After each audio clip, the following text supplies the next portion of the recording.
ഓണത്തിന് ഓണക്കൂടി മേടിച്ചു തന്നിട്ടില്ല. ഈ പ്രായത്തിൽ നിനക്ക് ഇങ്ങനെയൊന്നും പറയാൻ നാണാവല്ലേ വാച്ചി? നമുക്ക് നാളെ വാങ്ങി വിളിക്കാണ്ട് മനുഷ്യന്മാരായിരുന്നു വാങ്ങി തരുള്ളൂ. ഇടുവല്ലോ. ഹാപ്പിയാണോ? നീ എന്തി ബാഗായിട്ട്?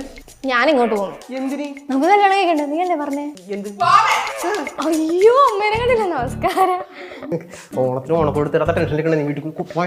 ദേ എന്നെ ഒഴിവാക്കാൻ നോക്കിയിട്ടുണ്ടെങ്കിലോ പീഡനത്തിന്റെ സീസണാണ്. പോസ്കോ കേട്ടിട്ടുണ്ടാ? പോസ്കോ പത്രവും വയസ്സിലെ ടിവിയും കണ്ട് ഒന്നുകൂടെ ഒന്ന് ആലോചിക്കേണ്ട വെച്ചു. ഇവിടെ തന്നെ നിനക്ക് വേണോ? അമ്മേ കേസ് എനിക്കൊന്ന് പോകണ്ടേ? ഇവിടെ ഞാൻ കെട്ടിക്കോളാം. നിനക്കൊരു ലക്ഷ്യബോധം ഉണ്ടാടാ. നീ ഒരു 100 രൂപ ഉണ്ടാക്കിയിട്ടുണ്ടാടാ. ഇത് കണ്ടാ എന്റെ സമ്പാദ്യം എന്താ വിഷുക്കേട്ടം കിട്ടിയ കാശ് ഇതും കൂടി ഞാൻ കോടീശ്വരനാവും. എങ്ങനെ? ഓണം നമ്പർ എടുക്കും, അത് അടിക്കും. അരി പോലും സ്വന്തമായിട്ട് മേടിക്കാൻ അറിയാത്തവനാണ് നീ കെട്ടാൻ പോണ. അരിയാണോ നമ്മളെ പ്രശ്നം? അത് ഞാൻ വാങ്ങാം. ഈ പൊട്ടനെ വിശ്വസിച്ചിറങ്ങിയ നീയാ. ഇനി ഒന്നും നോക്കണ്ടമേ, നല്ലോണം കിടക്ക്. എനിക്കൊരു കണ്ടീഷൻ ഉണ്ട്. നാളെ നീ ജോലിക്ക് പോകണം. ഓണം പ്രശ്നം